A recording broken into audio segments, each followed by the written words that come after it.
I was diagnosed when I was 14 years old, but I started wearing glasses from about first form at law school.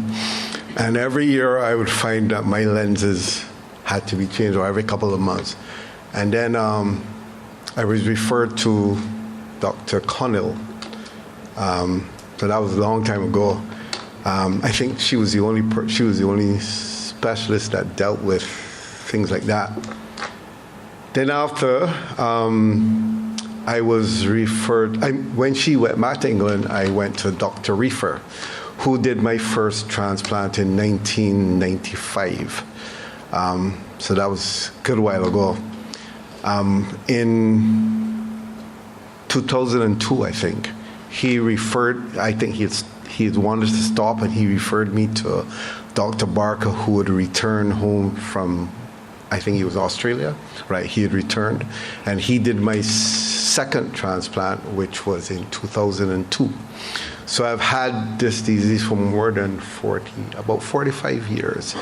I think one of the problems that I always had, and I've been through everything, the piggyback stage, the dropping out all the time, having to, luckily at that time, they used to insure contact lenses, so when one dropped out, you got a new one. So it was fortunate back then.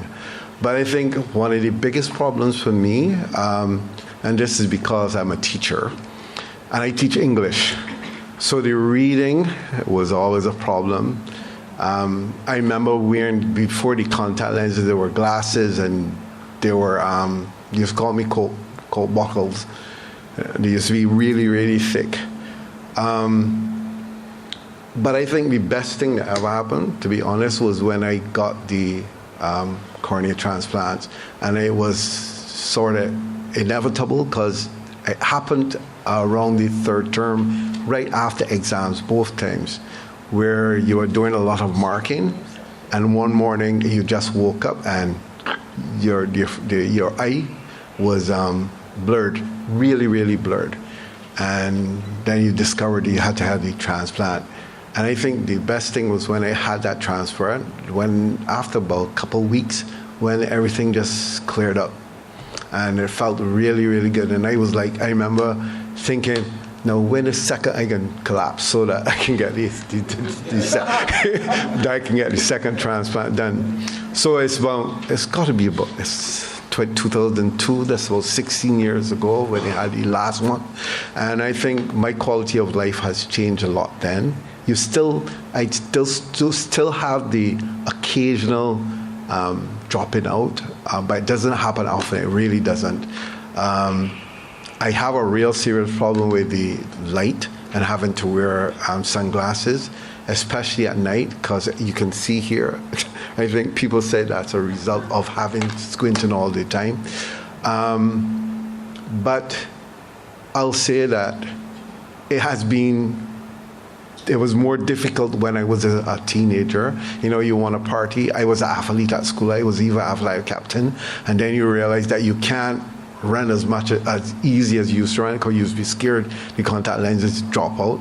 I was a high jumper, and that became a no-no. So from that part of it was the part I didn't like too much. But, you know, everything else has been pretty all right. I think I must say now that I appreciate the support from Dr. Barker. He has been really, really good to me in relation to this disease. And I think that it's difficult to handle at first, but you get accustomed to it. Like we were talking about the hard contact lenses. At first, I hated those things. They used to be dropping out all the time. And then over time, I think because I've been wearing them for 40-something years now, they've become part of me. You know, I remember even putting them in. It used to take hours to get them in, and your eyes be running water. And now it's like no problem. Okay. Thank you very much. Can we have somebody else, Jan? Oh, somebody.